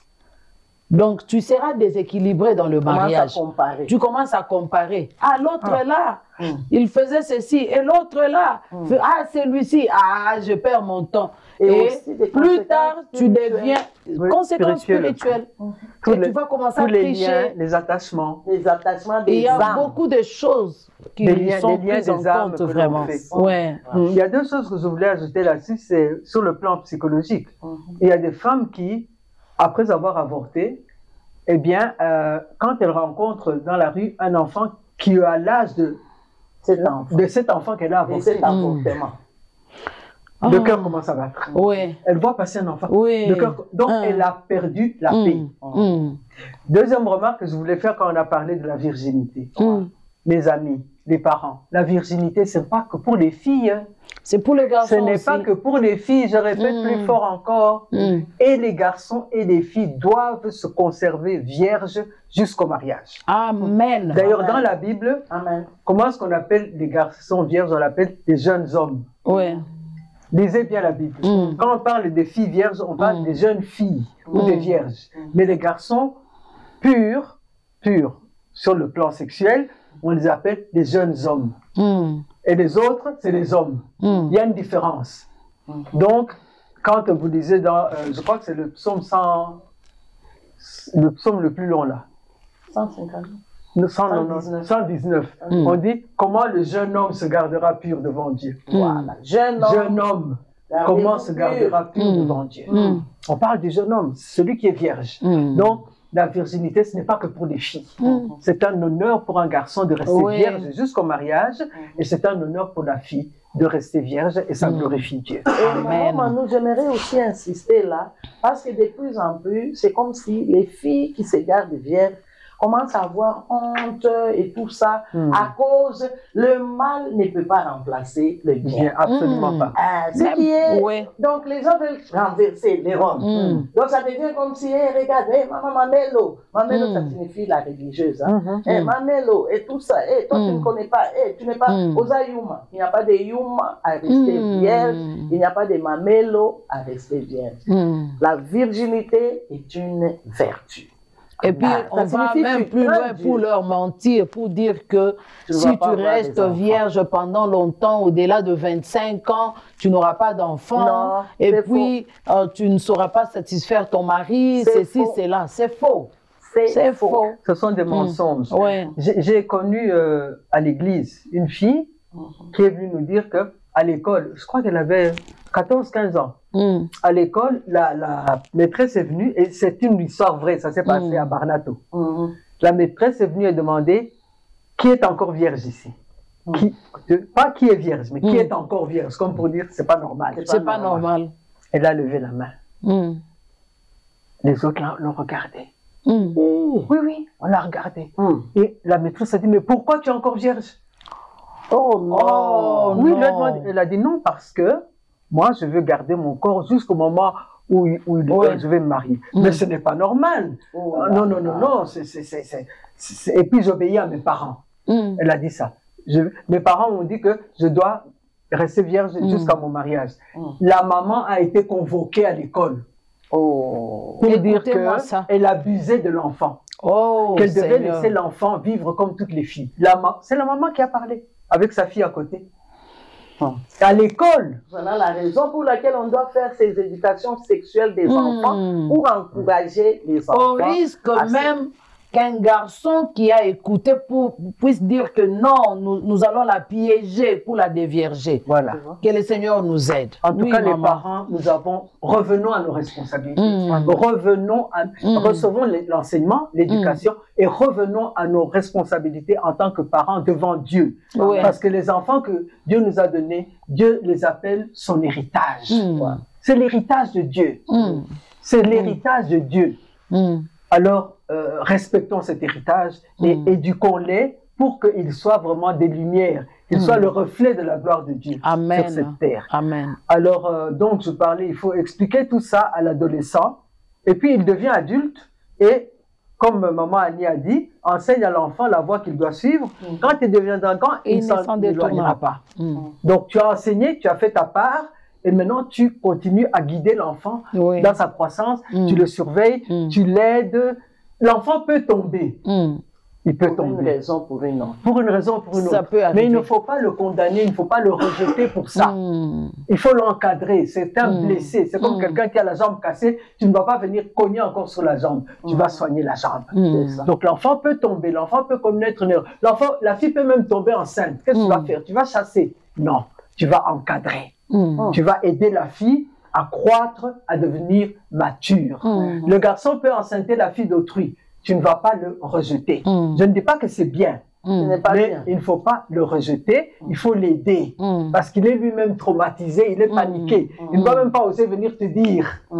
Il est paniqué. Et c'est pour ça qu'on veut faire les préventions. Mieux vaut prévenir. Ce genre d'émission ici, c'est pour prévenir tout ça là. Mieux vaut prévenir. Quand les filles tombent, quand les garçons tombent et tout ça, quelque part, c'est notre échec aussi de l'encadrement. Absolument. Parce que s'ils avaient suffisamment d'informations, quelque part, ils pouvaient être épargnés. On ne dit pas qu'il n'y a pas eu des cas de viol. On ne dit pas qu'il n'y a pas eu des cas où il y a eu des problèmes. Par exemple, des enfants qui sont orphelins de père et de mère, par exemple. Donc, mais au moins qu'au travers de ces émissions comme ça, on pourra aussi les découper. On va commencer à lancer pour que tout le monde puisse en bénéficier. Voilà, je pense que j'ai couvert l'éducation sexuelle depuis l'âge de 18 mois jusqu'à l'adolescence. C'est ça. Oui, en tout cas, merci Maman Manu. Bien, nous avons quelques questions qu'on avait reçues et nous allons essayer, avec l'aide de Dieu, si possible, de pouvoir les répondre. Ma première question, je ne sais pas qui va prendre la question. Maman, comment est-ce qu'on peut introduire l'éducation sexuelle chez les enfants de, prenons 5 à 12 ans? Même ça va se passer comment? Même le plus jeune là. Qu'est-ce qu'on va leur dire? Puisque vous avez parlé de pénis, vous avez parlé de la vulve. On va introduire ça comment chez ces enfants? Moi, je te prends de cette question parce que j'ai eu à faire un peu de recherche dans le cadre de la préparation de cet enseignement. Et j'ai trouvé que beaucoup d'informations, je les ai eues sur l'Internet. Il y a beaucoup de petites vidéos, même des chansons qu'on apprend aux enfants qui ont 3-4 ans, même 3 ans, 10 ans, ma private part, never touch. Ça signifie, ça ce sont mes parties privées, personne ne peut toucher. On apprend aux enfants les touches appropriées et les touches non appropriées, même quand on les embrasse. Il y a des embrassades appropriées, il y a aussi des non appropriées. Non appropriées. Maman, cherche, va sur TikTok, regarde. Il y a beaucoup de gens qui pensent que le TikTok, c'est pour les gens qui sont crazy. Qui sont même des gens qui sont... Oui, beaucoup. Même les mamans dans mon comité, elles m'ont dit, non, moi, je ne suis pas sur TikTok. J'ai dit, pourquoi? Non, parce que je pense que c'est pour les gens qui s'insultent,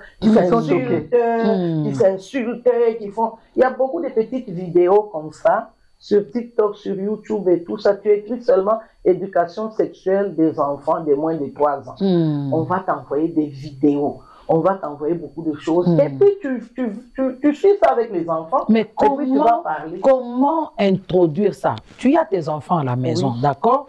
J'ai mes enfants, comme on peut encore descendre un peu, de 3 ans à quelque part 12 ans, 13 ans, là. Je les appelle. Je les appelle. Venez. Je le fais asseoir. Regarde la vidéo. Don't touch me. Don't touch me. Don't touch me. Et puis, je leur dis, montre-moi. Don't touch me. Don't touch. Donc, les différents parties, ici, on peut toucher. Là-bas, on peut toucher. Ici, on peut toucher. Et quand on touche la balle, don't touch me, don't touch me. Donc, c'est tellement amusant, maman, ces petites vidéos que même un enfant qui a 2 ans peut venir regarder. Ouais. Don't touch me, don't touch me. Et suivez ça, montrez ça avec les enfants. Et tu peux prendre comme opportunité, si l'enfant pose une question, alors tu amènes ta petite vidéo. Tu es déjà prête, tu t'es préparé avant. L'enfant peut poser des questions, donc je dois être prêt. Tu prends l'opportunité. Maintenant, si tu vois que les enfants ne posent pas de questions, mais qu'il est quand même temps de leur... Tu les invites toi-même. Hein? C'est comme regarder un film. J'encourage les parents à regarder les films avec leurs enfants. Les films que les enfants regardent, là, vous regardez. Maintenant, quand vous voyez quelque chose d'anormal, les enfants ont tendance, ils se regardent eux-mêmes parce qu'ils savent que les parents n'aiment pas. Toi aussi, ne touche pas. Laisse seulement l'écran. Tu vas voir comment les enfants réagissent. À ce moment-là, tu arrêtes. Maintenant, tu expliques pourquoi pourquoi ils sont embêtés. Alors, tu expliques la chose. Hein? J'ai déjà vécu dans une famille comme ça où la maman regardait avec les enfants et puis on voit un enfant qui se transforme en oiseau, qui commence à parler en l'air et tout ça. Et la maman regarde seulement les enfants. Les enfants, ça les amuse. Et puis, elle arrête et dit, bon, est-ce que Dieu a créé les enfants pour qu'ils puissent se transformer en oiseaux et qu'ils commencent à chantonner? Non, Dieu n'a pas fait ça. Il dit donc, voyez, ça ne vient pas de Dieu. C'est une façon d'éduquer l'enfant déjà sur les choses spirituelles. Ça ne vient pas de Dieu. Donc là, vous vous préparez déjà dorénavant et puis vous êtes là assis avec vos... Venez, on va regarder un film.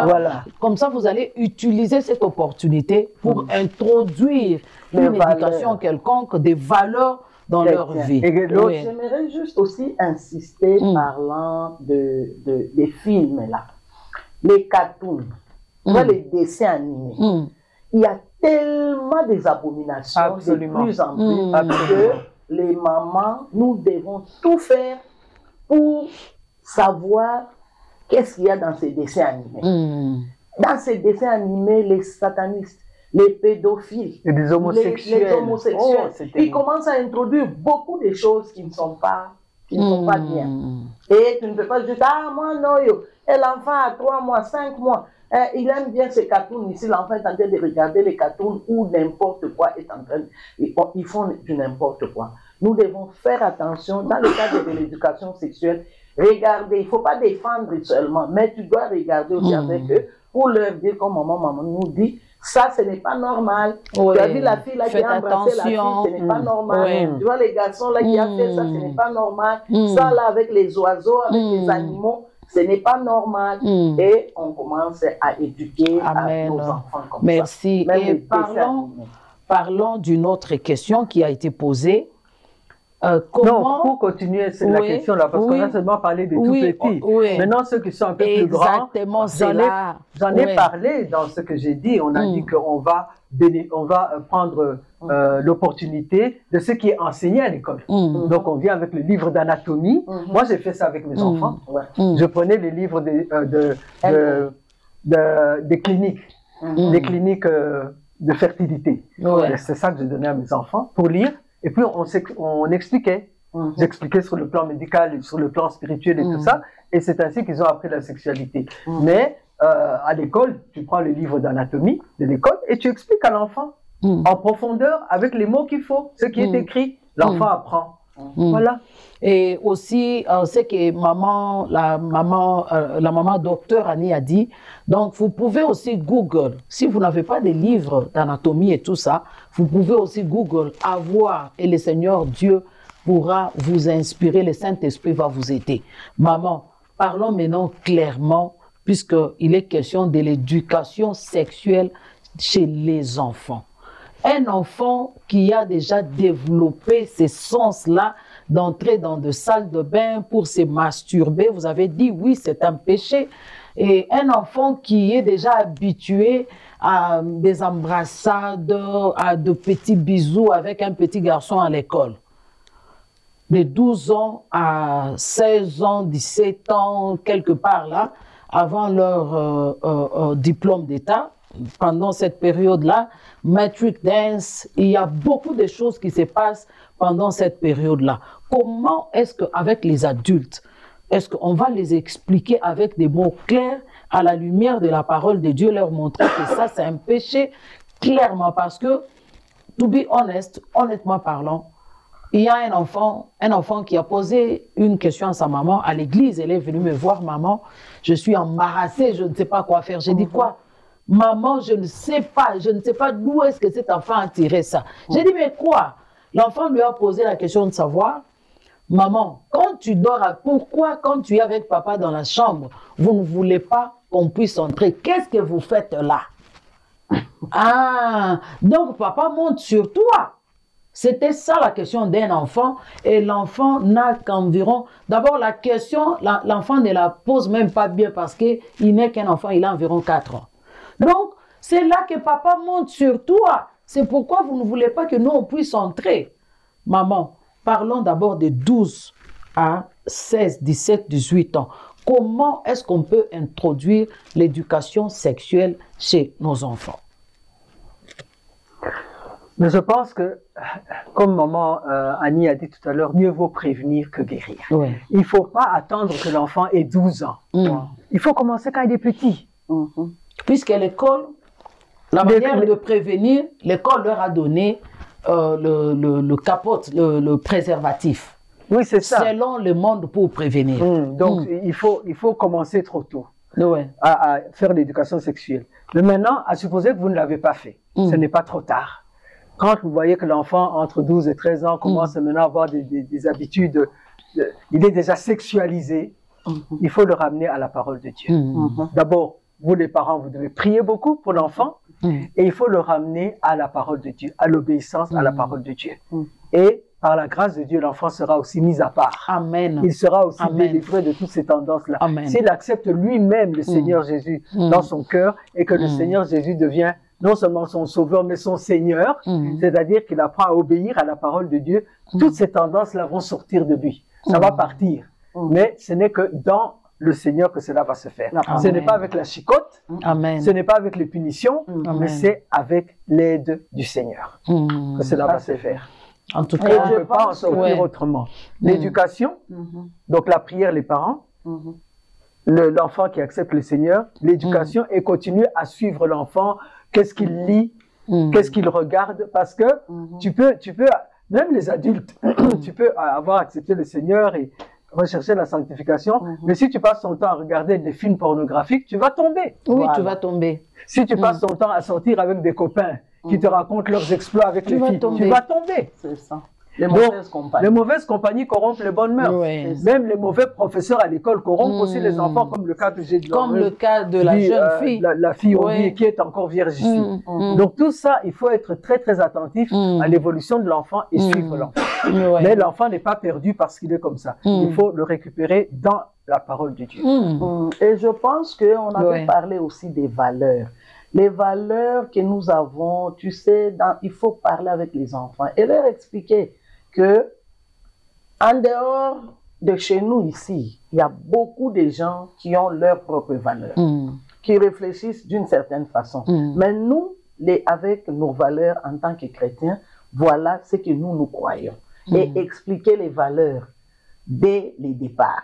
Parce qu'aujourd'hui, par exemple, à l'école, on est en train de pratiquement forcer cette information dans la tête des enfants. Alors que l'enfant n'a pas l'âge de recevoir ça.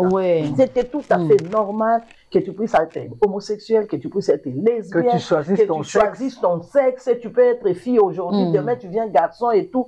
J'avais parlé avec un petit garçon une fois, il y a peut-être 1 mois et demi ou 2 à l'église, qui me dit que dans les LO, c'est ça, Life Orientation, ils ont un cours qu'ils appellent Life Orientation. Et ils disent qu'au niveau de l'église, maman, faisons tout pour enseigner aux enfants, les garçons, comment être garçon. Et on doit enseigner aux filles comment être fille. Hier, on ne pouvait pas penser à une question comme ça. Parce qu'on pensait que les garçons, il est naturellement garçon.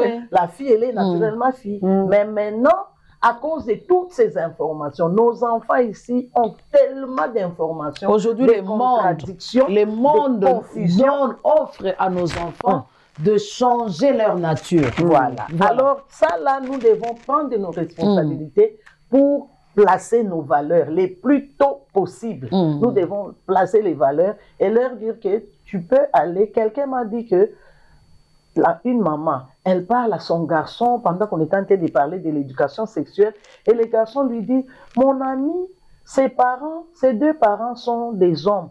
Donc c'est un couple homosexuel qui a adopté un enfant qui va à l'école normalement. Donc déjà cet enfant a des problèmes. Donc on ne peut pas juste lui dire que non, l'homosexualité c'est un péché pointé. Bon, il faut qu'on explique. On doit expliquer, on doit... Parce qu'il voit les deux parents qu'il aime, le papa 1 et le papa 2, tous, ils l'amènent à l'école, ils sont là. Ça devient un problème. Et de plus en plus, on a des enfants qui vivent dans les couples des lesbiennes, dans les couples des homosexuels. On doit leur parler et parler de nos valeurs. On va leur dire qu'il y a des gens qui peuvent être homosexuels parce que c'est impossible. Il ne faut pas dire que c'est impossible. Parce qu'eux, ils ont la preuve que c'est possible. Voilà deux mamans qui ont un enfant. Voilà deux papas qui ont un enfant. Donc on doit la communication, améliorer la communication avec les enfants. Clarifier les choses. Et leur dire que ça, ce sont nos valeurs. Les valeurs, ce sont des choses que nous sommes en train de chérir. Et c'est comme ça que nous avons fait un choix de faire de nos valeurs la parole de Dieu. Amen. Et pour venir un peu à la question que le petit garçon a posée à sa maman pour dire c'est parce que papa monte sur toi. Moi, à la place de la maman, je ne vais pas paniquer. Je vais demander à l'enfant comment tu sais ça. Il va me dire comment il sait. Comme maintenant, ça, tu sauras. à partir de là, je vais construire et lui dire oui, quand les gens sont mariés, papa et maman, ils sont dans la chambre et papa peut monter sur maman. Toi aussi, quand tu seras marié, c'est un garçon. Mais il faut être marié. Tu vas aussi monter. Oui. Ah oui. Faut lui répondre. Ah oui. Chers parents, plus paniquer, hein? Il ne faut pas paniquer. Il est question des responsabilités ici. Oui. Eh bien, nous tendons vers la fin de notre émission. Je sais que vous avez beaucoup de questions à poser. Nous allons ouvrir ces grands débats, poser des questions et puis nous allons vous répondre. Je vais laisser 2 minutes et demie à chacune. Comme ça, vous allez, je ne sais pas moi, dire quelque chose qu'on n'a pas dit par rapport à tout ce qu'on vient de dire, quelque chose qu'on n'a pas dit. Comme ça, vous allez ajouter pour que l'on puisse clôturer. Je commence avec notre docteur Annie. Merci beaucoup, maman Hortense. C'était un temps béni et je sais que c'est très à l'éducation sexuelle de l'enfant. C'est très vaste, c'est pas dans 1 heure ou 2 qu'on peut le faire. Il y a beaucoup de choses à couvrir.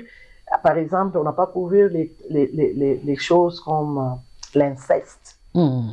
L'inceste dans les familles et des viols des enfants qui se font par les membres de la famille. Là, ça sera la semaine prochaine.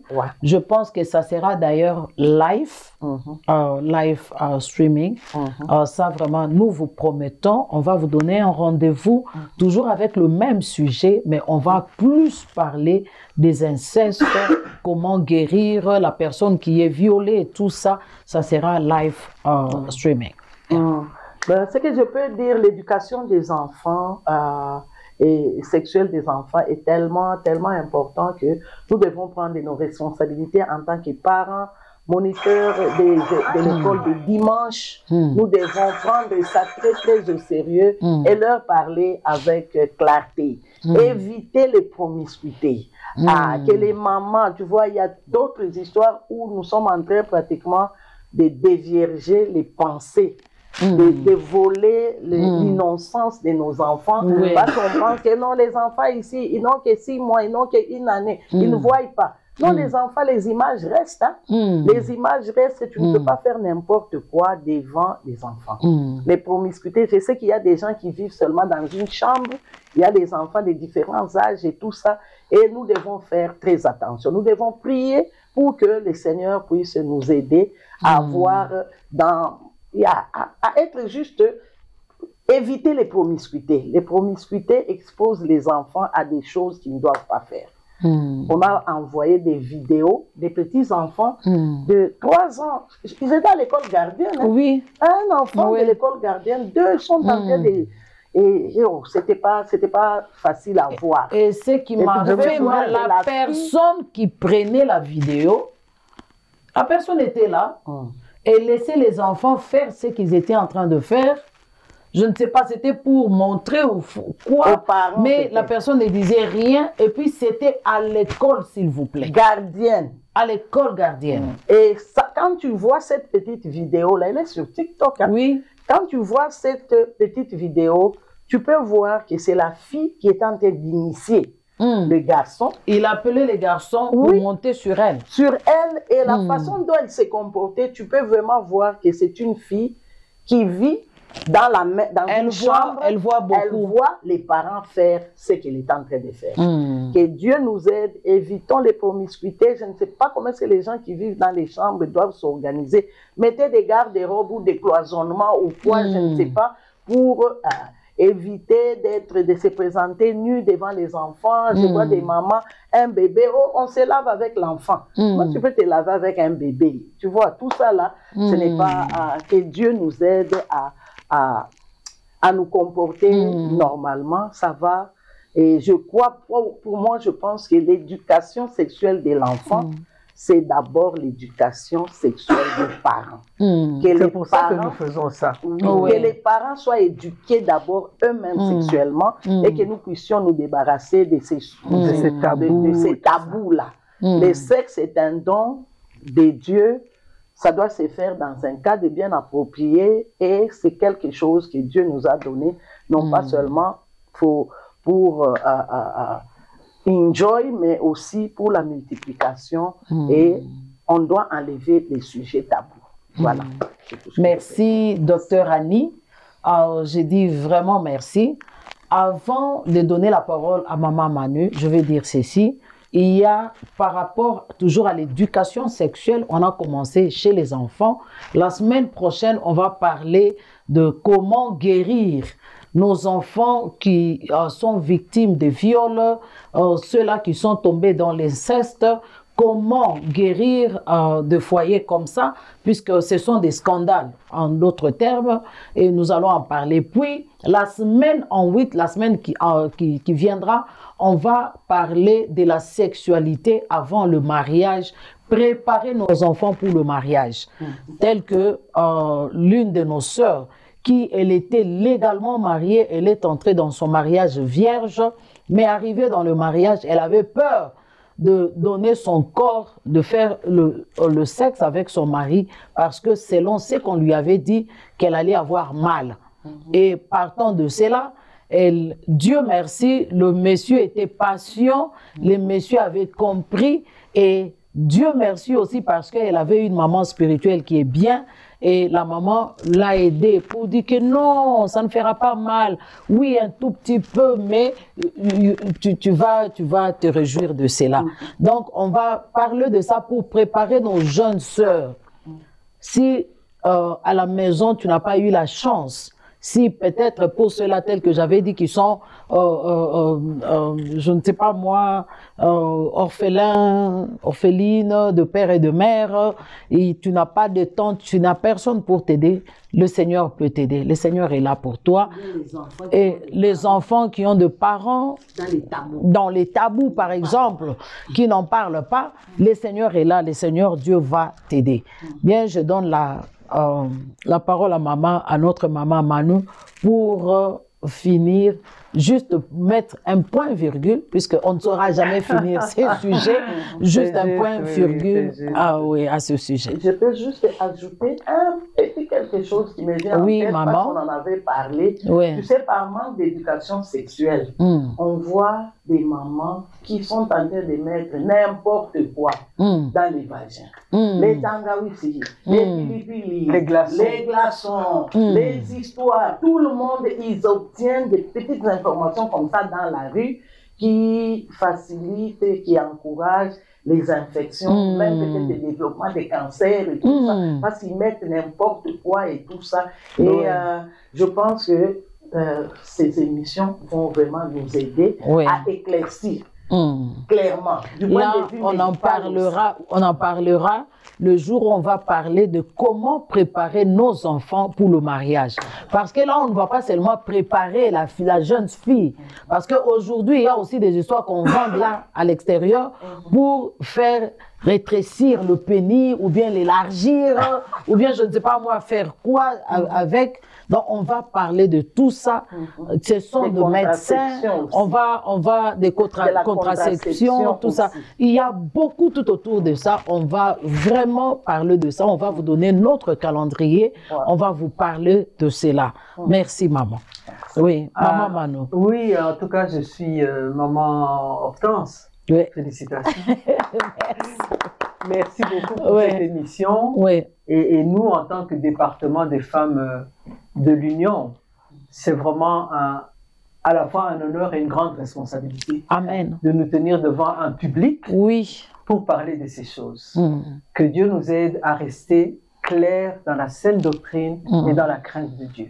Parce que dans ce département, ça fait quelques mois que ça fait quelques années que nous fonctionnons, nous faisons des conférences ouvertes, mais depuis quelques mois, nous avons commencé à faire donc ce travail en ligne où on fait 4 sessions pour un sujet. On a parlé des blessures intérieures, on a parlé de l'éducation sexuelle de l'enfant, on a parlé de la coutume et la femme. Ça, c'est encore... C'était quelque chose de fantastique. Bientôt, on va parler de je crois que la semaine prochaine, on va commencer une série sur la soumission. Ça va jusqu'où? Ça va jusqu'où? Jusqu'où la soumission. Et c'est quoi la soumission? Donc, je souhaiterais... Oui. Femme, soyez soumise. Oui. Femme, soyez soumise. Oui. On va en parler à partir de la semaine prochaine. Sur notre plateforme, mais pas sur les émissions que maman Hortense. Bien sûr, on va aussi amener ça ici, parce que vous devez être informés. Alors, je ne sais pas comment tu vas faire, mais je souhaiterais ça sera live pour que tout le monde puisse avoir la possibilité de poser des questions et avoir sa réponse. Ça sera live. Avoir la possibilité de répondre live aux questions parce que il y en a. Il y a des questions. Je sais il y a des questions. Alors, il y a un point qu'on n'a pas abordé et qui est très important, c'est que nous devons nous rendre compte que la famille, c'est le premier gouvernement que Dieu a établi sur la terre. Amen. Et ce gouvernement, c'est la fondation de ce que Dieu fait. Et le diable va détruire ça. Depuis le jardin d'Éden, il a mis ses cordes sur la tête, je ne sais pas bien de parler comme ça. Le diable n'est pas convenu, mais il a mis sa sagesse et son intelligence d'archange pour détruire la famille.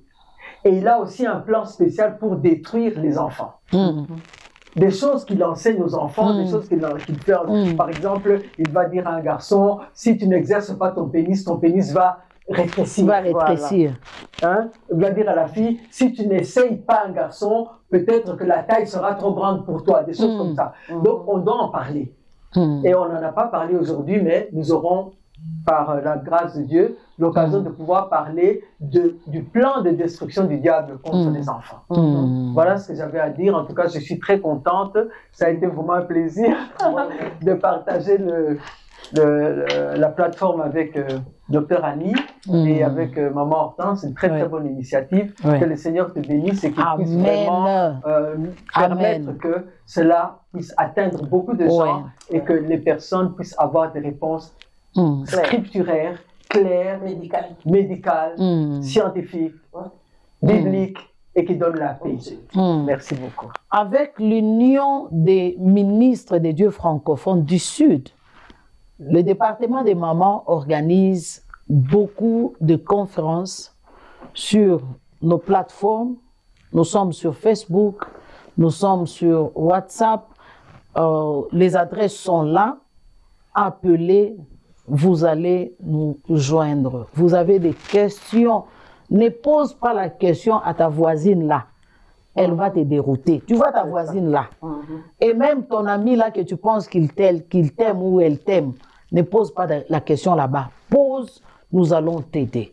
Et nous sommes là, même si tu veux joindre, participer à nos conférences, où que tu sois, que tu sois en Europe, en Asie, en Afrique, au Congo, je ne sais pas moi où, nous pourrons te faire des invitations pour venir en Afrique du Sud et participer à nos conférences.